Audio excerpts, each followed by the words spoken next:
Hello everyone, very very good morning all of you. कैसे हैं आप सभी? क्या हाल चाल हमारे प्यारे प्यारे दोस्तों का? तो आप सभी का लक्ष्य यूपी ऑनलाइन क्लासेस में तहे दिल से स्वागत है। जितने भी दोस्त हमारे साथ जुड़े हुए हैं, आप जो है इस सेशन को जल्दी से लाइक एंड शेयर कर देंगे, जिससे और भी आपके दोस्त से जुड़ पाएँ। तो बहुत ही इम्पोर्टेंट चैप्टर है, जैसा सामाजिक विज्ञान का जो है बहुत ही इम्पोर्टेंट चैप्टर है। सामाजिक विज्ञान 4 पार्टों में डिवीजन है। इतिहास है, भूगोल है, अर्थशास्त्र है और नागरिक शास्त्र है। इतिहास का जो है हम लोग जो है पहला चैप्टर यहाँ पर कंप्लीट करने वाले हैं, यूरोप में राष्ट्रवाद का उदय। यूरोप में राष्ट्रवाद का उदय बहुत इंपॉर्टेंट चैप्टर है। यहाँ से आप देखेंगे कि जितनी भी व्यवस्थाएं आप देख रहे होंगे कि वोट दे करके सर प्रधानमंत्री चुनते हैं, राष्ट्रपति चुनते हैं, ऐसी विचारधारा सबसे पहले कहाँ पर आई, उसी की चर्चा हम लोग पर करने वाले। चलो सेशन को स्टार्ट करते हैं। तो आप सभी जो है देर ना करके जल्दी से क्लास को शेयर कर देंगे।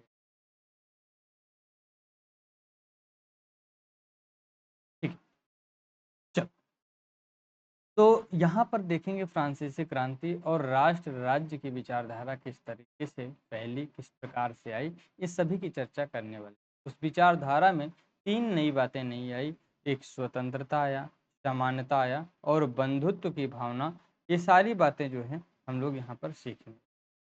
क्लास को स्टार्ट करते हैं। क्लास को स्टार्ट करने से पहले हम आपसे फिर से कहते हैं, एक बार क्लास को शेयर कर देंगे। चलो, अब हमारा काम केवल जो है लाइक एंड शेयर का आपका है। सीधा सीधा हम लोग जो है टॉपिक पे बात करेंगे। आखिर राष्ट्रवाद है क्या? राष्ट्रवाद राष्ट्रवाद एक भावना है। कैसी भावना है? देश प्रेम की भावना। कैसी भावना?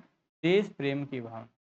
यानी अभी तक लोग जो है अपने क्षेत्र के लोगों से प्यार करते थे, अपने क्षेत्र के राजाओं से प्यार करते थे। लेकिन अब लोग जो है एक निश्चित भूभाग है, उसी भूभाग में रह रहे जितने भी लोग हैं, उस भूभाग के बारे में, उस भूभाग के प्रति उनकी निष्ठा है। यानी अब देश के प्रति निष्ठा है। किसके? देश के प्रति निष्ठा है, राष्ट्र के प्रति निष्ठा है। तो आखिर राष्ट्र क्या होता है? राष्ट्र को हम समझने का प्रयास करेंगे। राष्ट्र क्या होता है? तो हम देखेंगे आर्नेस्ट रेनर के अनुसार कि लंबे प्रयास, त्याग और निष्ठा और अतीत के समान गौरव और वर्तमान में समान इच्छा प्रकट करें।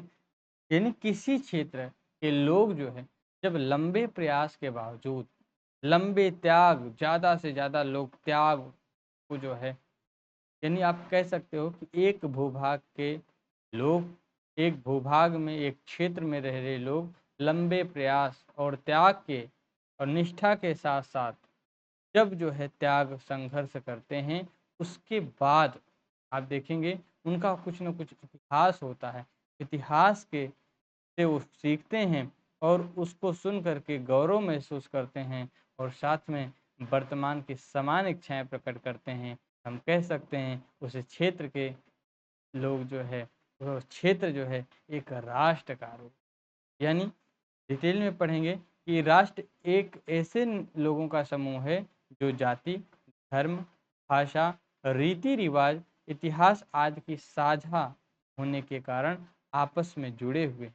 यानी लोग जो है चाहे धर्म के नाम पर, रीति रिवाज के नाम पर, इतिहास के साझा करते हुए, यानी इतिहास के नाम पर जब एक साथ मिलते हैं, एक साथ जो है अपने देश को बेहतर करने के लिए प्रयास करते हैं, हम कह सकते हैं उन लोगों के बीच में राष्ट्रवादी भावनाएं जागृत हुई, जिनका एक साझी पहचान है। यानी वो एक तरीके से मनोवैज्ञानिक रूप से तैयार होते हैं कि हम अपने देश को अन्य देशों के पीछे बेहतर करेंगे। ऐसी ही भावना ही जो है राष्ट्रवाद का रूप होती है। आगे बढ़ते हैं। अब हम जानेंगे राष्ट्रवाद की मीनिंग को समझने का प्रयास करेंगे। आखिर राष्ट्रवाद की डेफिनेशन क्या है? राष्ट्रवाद की भावना तो हम समझ गए कि भैया राष्ट्रवाद देश प्रेम, लेकिन इसको समझने का हम प्रयास करेंगे। आखिर जो है राष्ट्रवाद होता क्या है? आखिर राष्ट्रवाद होता क्या है? आखिर राष्ट्रवाद होता क्या है, इसके बारे में जानने का प्रयास करेंगे। इसके बारे में जानने का प्रयास करें। राइट, चलो आगे बढ़ते हैं। राष्ट्रवाद को समझने का प्रयास करेंगे। राष्ट्रवाद है क्या? तो राष्ट्रवाद आधुनिक विश्व की राजनीतिक जागृति का एक परिणाम है, प्रतिफल है। यानी आज जो है जिस तरीके से आप देख रहे हैं कि सर चारों तरफ जो है ना, जितने भी देश हैं, वहाँ के लोग अपने देश को बेहतर करने में, अपने देश को जो है अन्य देशों की अपेक्षा विकसित करने में, बेहतर करने में लगे हुए हैं, उसी का परिणाम, यानी जब तक लोग इकट्ठा नहीं होंगे, एक साथ जो है प्रयास नहीं करेंगे, तब तक जो है कुछ काम करना संभव नहीं है। तो आधुनिक जो राष्ट्र के राजनीतिक परिदृश्य देख रहे हैं, उसका परिणाम जो है इससे निकला है, राष्ट्रवाद से ही निकला। यानी एक ऐसी भावना जो किसी विशेष भौगोलिक, सांस्कृतिक तथा सामाजिक परिवेश में रहने वाले लोगों में जब एकता का वाहन करती है, उसको मिलाने का, एक दूसरे के साथ जुड़ने का जो वाहक बनती है, वही भावना ही राष्ट्रवाद होता है। राइट। अब हम देखेंगे, एक पेंटिंग के बारे में चर्चा करेंगे। पेंटिंग बहुत इंपॉर्टेंट है। फ्रेडरिक सॉरियो जो फ्रांसीसी कलाकार हैं, 1848 में एक पेंटिंग बना। पेंटिंग कैसी है? कल्पनाओं से भरी। किससे? कल्पनाओं से। आज इमेजिन करते हो, पास हमारे पास जो है, आप कल्पना कर रहे हो यार, हमारे पास सारी सुख, कुछ देर बाद अरे सर मेरे पास 50 रुपए का लेके आए थे मेले से, है ना, वही था। राइट। यानी कल्पनाओं से ही जो है इन्होंने, फ्रेडरिक सॉरियो ने एक चित्र, एक पेंटिंग बनाया था, उसी की चर्चा करेंगे। यानी जब कल्पनाओं से जो है कोई चीज़ सोचते हैं, समझते हैं, बनाते हैं, उसी को यूटोपिया कहा जाता है ना। यूटोपिया यानी कल्पना दर्शन के कारण जो चीज़ें आपको दिखाई देती, यानी एक ऐसे समाज की कल्पना करना जो इतना आदर्श हो, उसका साकार होना पूरी तरह असंभव हो। यानी संभव हो पाना बिल्कुल बिल्कुल असंभव के, यानी संभव नहीं हो पाएगा।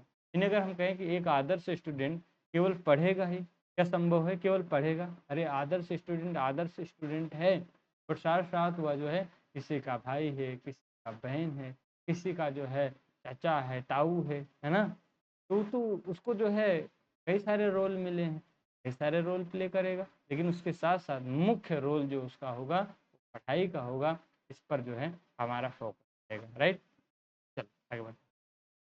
तो फ्रेडरिक सॉरियो में जो पेंटिंग है, उसमें जो है आप देखोगे एक स्टैचू है, स्टैचू ऑफ लिबर्टी। इसके बारे में चर्चा करेंगे। इसको कहते हैं स्वतंत्रता की प्रतिमा। क्या कहें? स्वतंत्रता की प्रतिमा की चर्चा करेंगे। साथ में जो फ्रांसीसी कलाकार थे उस समय जो है स्वतंत्रता को महिला का रूप देते, इसका महिला का रूप देते थे। और जो ये लोग दिखाई दे रहे हैं, यूरोप और अमेरिका के लोग आपके सामने नजर आ रहे हैं, जो कारवां में बढ़ते हुए आगे बढ़ते चले जा रहे हैं। यहाँ पर आप देख रहे होंगे कुछ अवशेष हैं। ये है निरंकुश जो संस्थानें थी, यानी राजा का जो संस्थान था, संस्थान एडजस्ट लाइक उनका जेल था, है ना, उनके मुकुट थे, यानी अलग अलग तरीके से जो राजतंत्र वाली व्यवस्था को बेहतर करने वाली थी, उसको सुचारू रूप से संचालन करने वाली थी, उसी के अवशेष हैं कि अब हम राजतंत्र से हट करके प्रजातंत्र की तरफ बढ़ेंगे। तो वही जो है ये एक सिंबॉलिक है। यहाँ पर जो है निरंकुश राजतंत्र के ध्वस्त अवशेष जो है दिखाई दे रहे। स्टैचू ऑफ लिबर्टी के एक हाथ में ज्ञानोदय की मसाल है और दूसरे हाथ में मनुष्यों का जो है अधिकारों के घोषणा पत्र है। भैया अब जो है स्टैचू ऑफ लिबर्टी का मतलब है ऐसी स्वतंत्रता होगी जिसमें लोगों को जो है कुछ न कुछ अधिकार दिए जाए। सब लोगों को जब अधिकार दिए जाते हैं तो सब जो है खुश रहेंगे, भैया हमको अधिकार मिलेगा तो हम राजतंत्र में नहीं प्रजातंत्र में विश्वास करेंगे। इसमें प्रजातंत्र में विश्वास करेंगे। और मेरा पेन जो है ये गिर गया। राइट। पेन गिरने का मतलब क्या है? पेपर में आना है। राइट।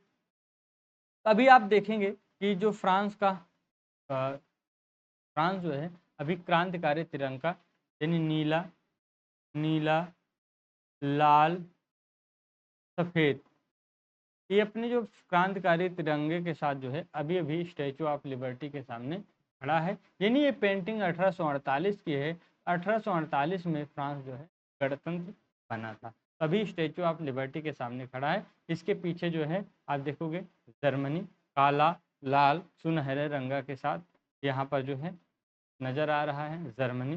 जर्मनी के बाद आप देखोगे कि जर्मनी के बाद आपको ऑस्ट्रिया दिखाई देगा, सिसिलियों की राजधानी के, यानी लंबार्डी, यानी यूरोप और अमेरिका के कई सारे राष्ट्र आपको नज़र आ रहे होंगे। लेकिन जुलूस का नेतृत्व कौन? तो जुलूस का नेतृत्व अमेरिका यानी संयुक्त राष्ट्र अमेरिका और स्विट्जरलैंड के लोग कर रहे हैं, क्योंकि इस समय यानी 1848 से पहले वो एक स्वतंत्र राष्ट्र राज्य के रूप में विश्व पटल पर उभरे हुए हैं यानी बन गए। इनको देख करके, इस नज़ारे को देख करके ऊपर संत फरिश्ते ये सब करें, वाह यही सब हैं, पहले कैसे लड़ते थे अब सही है ना, बहुत खुश हैं। यानी सभी हर धर्म के लोग जो इष्ट देव हैं सब ऊपर से स्वर्ग से नज़ारा देख रहे हैं। यानी इनका है एक बंधुत्व का भावना, एक बंधुता की भावना को यहाँ पर प्रदर्शित कर रहे हैं, यानी एक फ्रेटर्निटी की फीलिंग को यहाँ पर बताने का काम कर रहे हैं कि हम सब एक साथ जो है यहाँ पर रहते हैं। लेकिन आप लोग पृथ्वी पर जो है जाति धर्म संप्रदाय में बटे हुए हो, देखो हम सब जो है एक साथ रहे, राइट।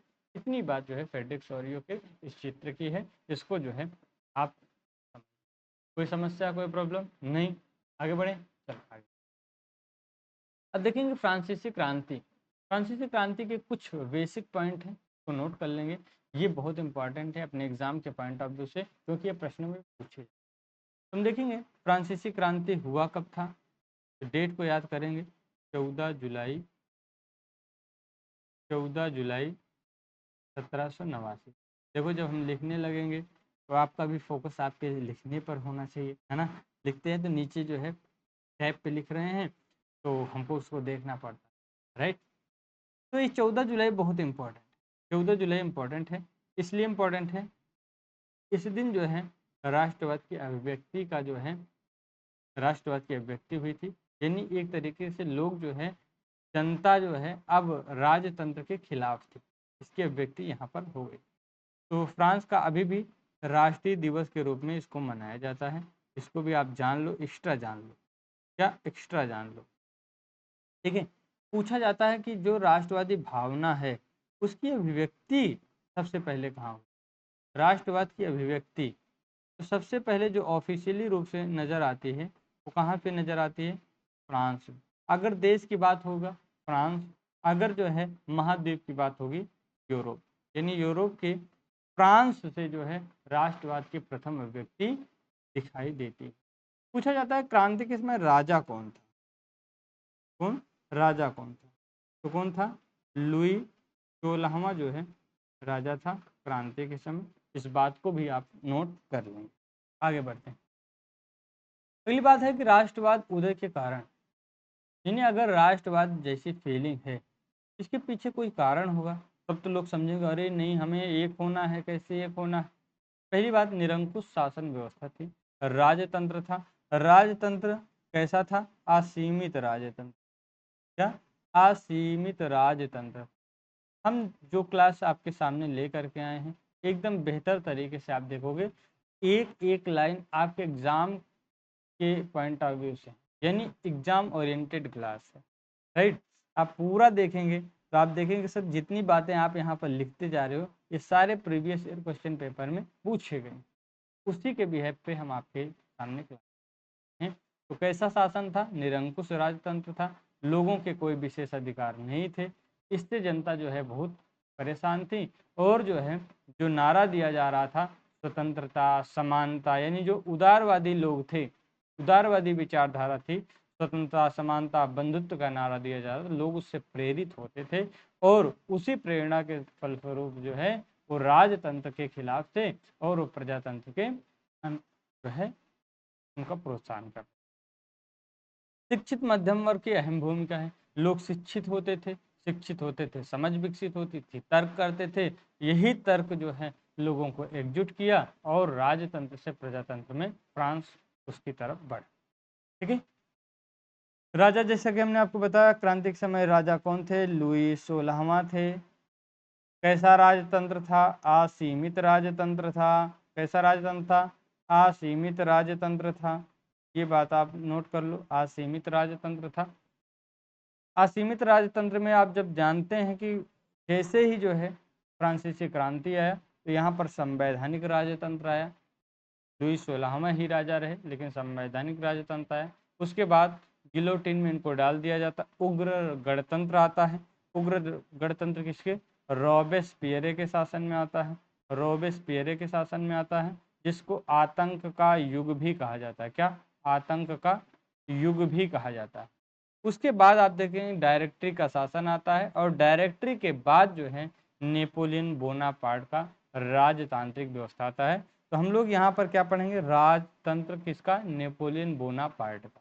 ठीक है। लेकिन क्रांति के साथ फ्रांस में क्या क्या बदलाव हुए, उस बदलाव को समझने का प्रयास करेंगे, उस बदलाव को जानने की कोशिश करेंगे कि भैया क्रांति हुई, बदलाव हुआ, क्या क्या बदलाव हुआ, उस बदलाव को समझने का प्रयास करते हैं। 1789 के बाद ऐसे, ये इंपॉर्टेंट है, इसको जान लेंगे, ऐसे प्रश्न में पूछा जाएगा कि 1789 में फ्रांसीसी क्रांति के दौरान अनेक परिवर्तन हुए, वो क्या क्या थे।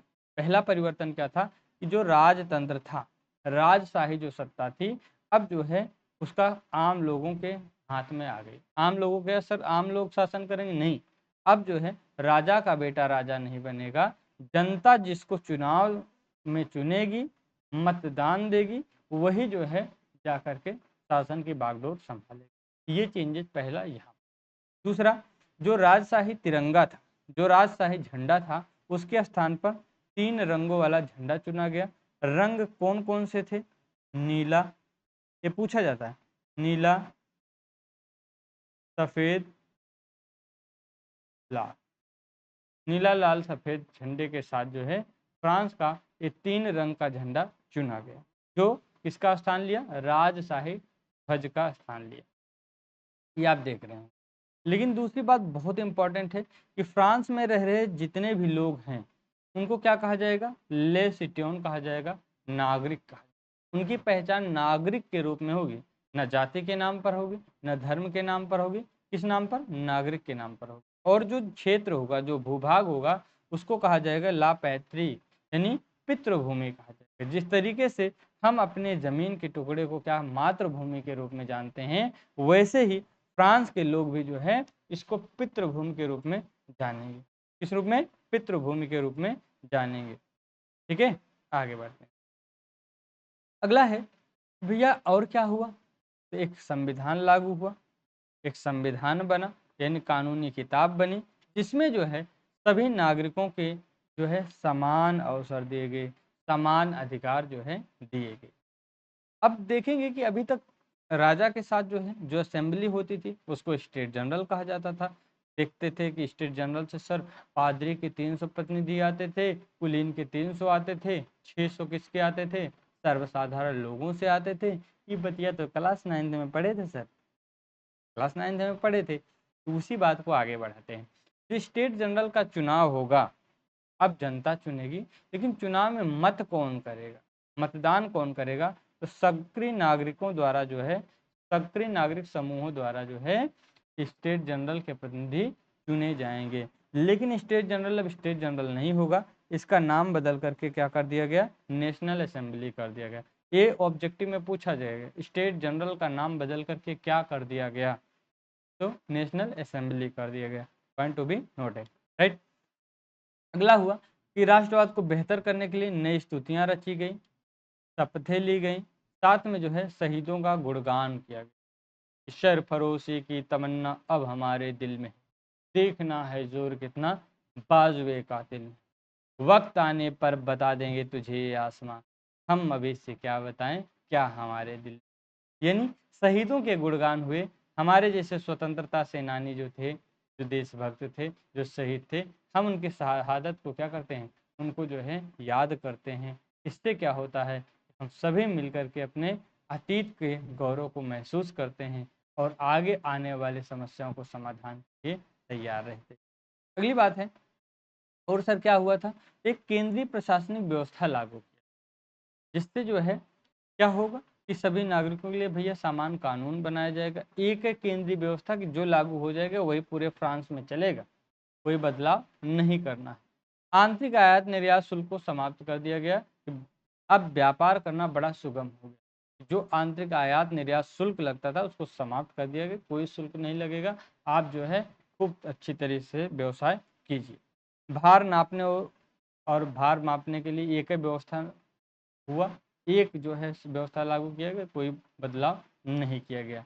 अगला बहुत इंपॉर्टेंट ये है कि हमें जो है आगे सर जी बहुत इंपॉर्टेंट ये बात थी कि क्षेत्रीय बोलियों को हतोत्साहित किया गया, यानी जो अलग अलग रीजनल लैंग्वेज थी उनको हतोत्साहित किया कि इसको भाई हटाओ, केवल एक भाषा होगी फ्रेंच की, कौन, पेरिस में बोले जाने वाली जो फ्रेंच भाषा है उसी को फ्रांस की राष्ट्रभाषा, यानी फ्रेंच भाषा को प्रोत्साहित करना और क्षेत्रीय भाषाओं को हतोत्साहित किया गया, इसको जो है आप जरूर याद कर लेंगे। अब बताओ ऐसी जब खबर जो है फैलेगी यूरोप के, यानी आप देखेंगे फ्रांस के आसपास, तो लोग जो है उससे क्या, उससे जो है प्रभावित हुए। यानी जब फ्रांसीसी घटनाओं की खबर यूरोप के विभिन्न शहरों तक पहुंची तो छात्र और शिक्षित लोग जो है उस चाहत को, उस नज़ारे को देखना चाहते थे, अपने यहाँ भी उतारना चाहते थे, तो वो जैकोबिन क्लबों की स्थापना करने लगे, वहाँ पर चर्चा करने लगे कि यहाँ पर किस तरीके से बदलाव आ पाए। उनकी यही गतिविधियाँ जो है फ्रेंच के सेनाओं के लिए रास्ता तैयार की। जब वहाँ पे पता लगा अच्छा यहाँ पे चाहिए, आए, आ जाओ। यानी आप देखोगे 1790 के दशक में हॉलैंड और बेल्जियम, स्विट्जरलैंड, इटली के बड़े भूभाग में फ्रांसीसी सेना जो है घुसी और वहाँ पर जो है स्वतंत्रता, बंधुता और समानता जैसी विचारधारा को क्या किया, वहाँ पर स्थापित किया। वहाँ के राजशाही राजा जो है माने तो ठीक है, नहीं माने तो वहाँ पर इसका फ्रेंच का शासन आया। क्रांतिकारी युद्धों के शुरू होने के साथ फ्रांसीसी सेनाएं राष्ट्रवाद के विचार को अब विदेशों, जब सबको अच्छा लगने लगा, अच्छा हमारी आइडियोलॉजी बड़ी अच्छी है, अब क्या करने लगे, अपनी इस विचारधारा को देश दुनिया में फैलाने लगे। ठीक है, अगली बात हम पढ़ेंगे, अगले चैप्टर में हम लोग पढ़ेंगे नेपोलियन बोनापार्ट के बारे। आज की क्लास को यहीं पे करते हैं समाप्त, मिलते हैं अगली क्लास में। Thank you and all the